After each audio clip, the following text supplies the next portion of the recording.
do it. You scrolled on this video to do it. How does one know when use has become abuse when being a marijuana consumer? The two biggest factors in determining whether or not you are developing an addiction are the age that you started smoking and the frequency by which you started smoking.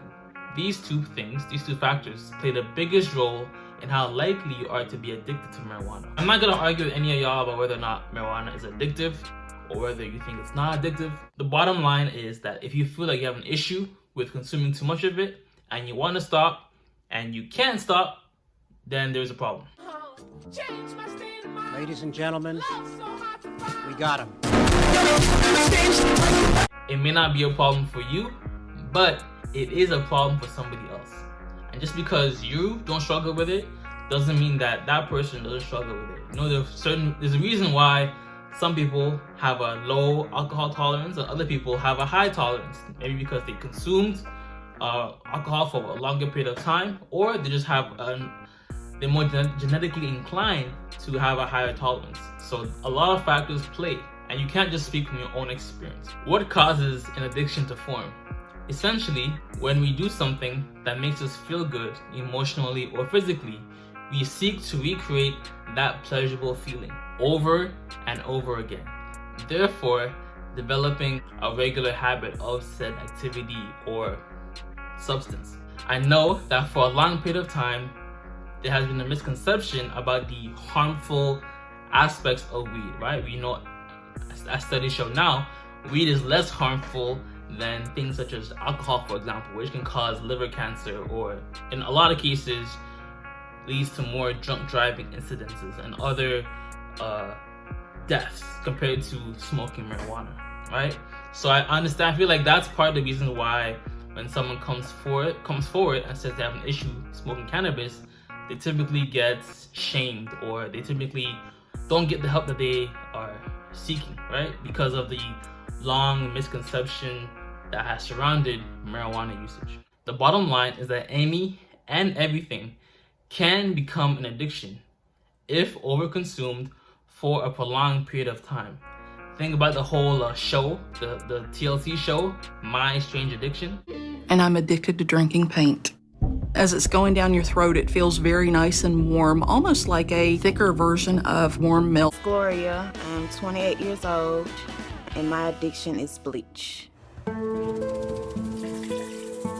I love bleach a lot. Those people struggle with weird things that we would think, oh no, the average person shouldn't have an issue with.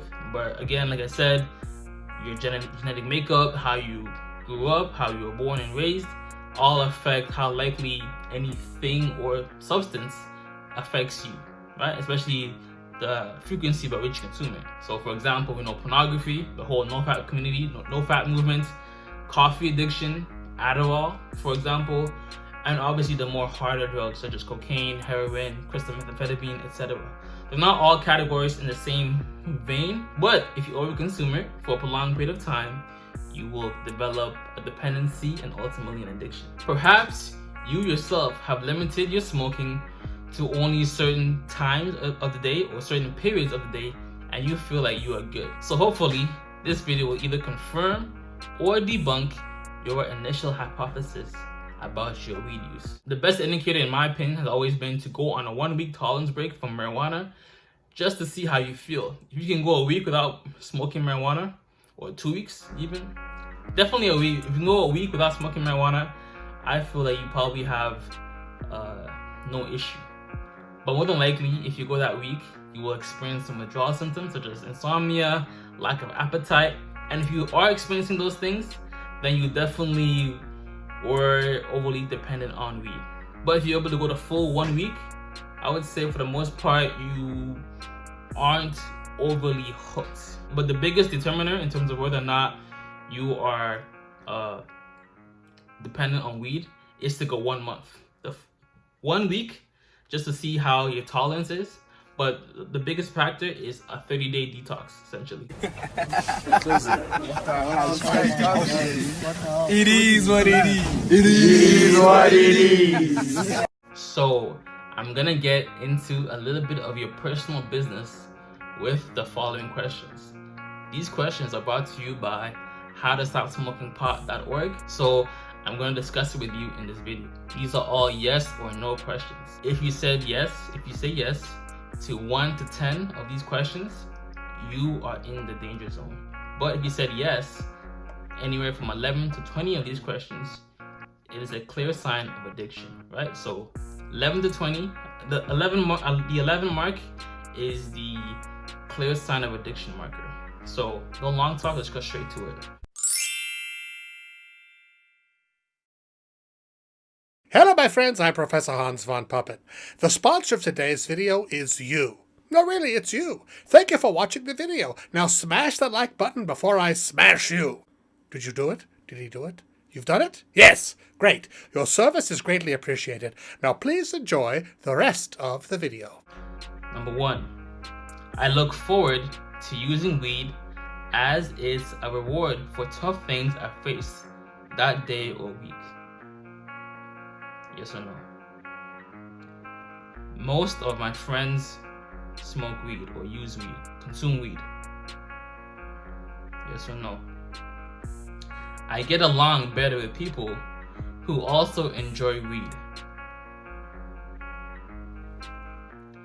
Most of my social life revolves around weed.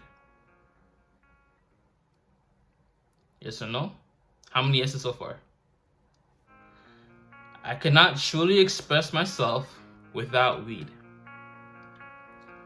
I avoid social events where I can't get high. I often fail to complete tasks I'm responsible for because I was smoking weed or I was consuming cannabis. Or my thoughts were consumed with cannabis, essentially. Weed is the only way I feel truly relaxed.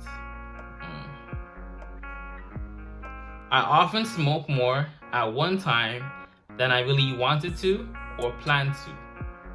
So essentially, you said you're only going to smoke for an hour or 2 hours, or you're only going to consume a certain amount of grams, but you extrapolated it more in that session. Number 10. I'm not sure I could stop using weed if I tried. Could you? This is where I say go on a 1-week tolerance break, just to get a basic level of where you stand. But definitely 30 days. If you can't go 30 days, there's more lingering issues you have going on. But definitely a week. Definitely a week. If you can't go a week, yeah, it's a clear sign of addiction. Number 11. Not smoking weed for some reason makes me restless, irritable, or angry. Number 12. I smoke more weed. 3 weeks later, many months later. Number 12. I smoke more weed now than when I initially started. How many yeses so far? How many no's? Remember, 11 yeses means it's a clear sign of addiction. Number 13. I smoke weed more often than I used to. So the frequency has increased. The amount has increased in the previous question, and now also frequency. Number 14. I prioritize buying weed over any other spending. Rent, groceries, food, bills. Have you ever cut back on something else just so you can buy more weed or something to that effect? I pick buying weed over food for dinner. Number 16.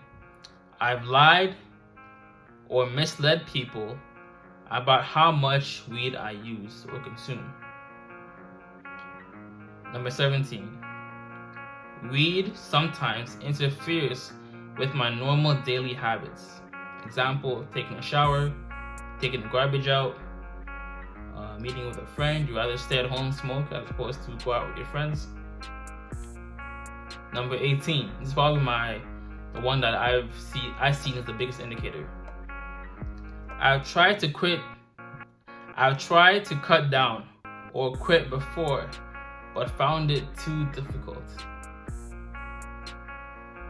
I feel like with this one, People tell themselves that, oh, okay, this is my last time. I'm never gonna smoke weed again, or I'll never consume it again. But if you don't really have a guideline or a time frame to really understand where you are, you will always relapse, right? Saying I'm never gonna quit again, or I'm never gonna smoke again is very daunting, right? It's kind of like me when I wanted to quit porn or stop watching porn. You kind of try and set mini goals for yourself over a prolonged period of time, and then you achieve it, and then you try and rewire your brain to live life without weed. Go a week, try it out for a week. Sure, smoke again if you want to. Next, go a full 30 days next time, just to see how your body reacts and how dependent or how hard it is, right? Having goals or having a benchmark to check your results is crucial. We got 2 more questions. Number 19. I've been warned at work or college because using weed made me late or incompetent. For example, you failed a THC drug test and couldn't get your job, or perhaps your position in the army. And lastly, I've tried to take breaks from smoking weed, but couldn't last more than a day. Like 1 day, that's a tough sign. Like I said again, 11 or more yeses are a clear sign of a marijuana addiction and dependency. But these are all like concepts that you can think about. But the most practical tool, I've said it time and time again, is to go about a week. If you can't go a week, then come back to this video, sign up for my email series, my email list. Or if you've already tried to quit and you're having issues understanding your limbic system, your prefrontal cortex, and how it affects your ability to quit marijuana addiction, or even coffee or pornography for that matter, links in the description for my email series, email course.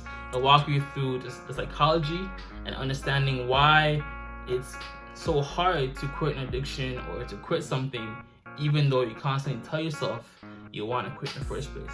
Alright, links in the description.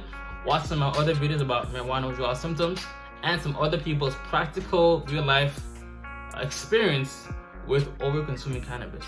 Alright, God bless, much love, peace, and joy. Namaste. Always remember, if it doesn't feed you, don't water it, and too much of any good thing is good for nothing. Flip the script, I'm out. Deuces. Keep that same energy. I know you feel asleep through the day and awake when that moonlight hits. I know you stay out looking at your life and you didn't think it'd end like this. I know you stay awake trying to make the mistakes that you made feel right. I know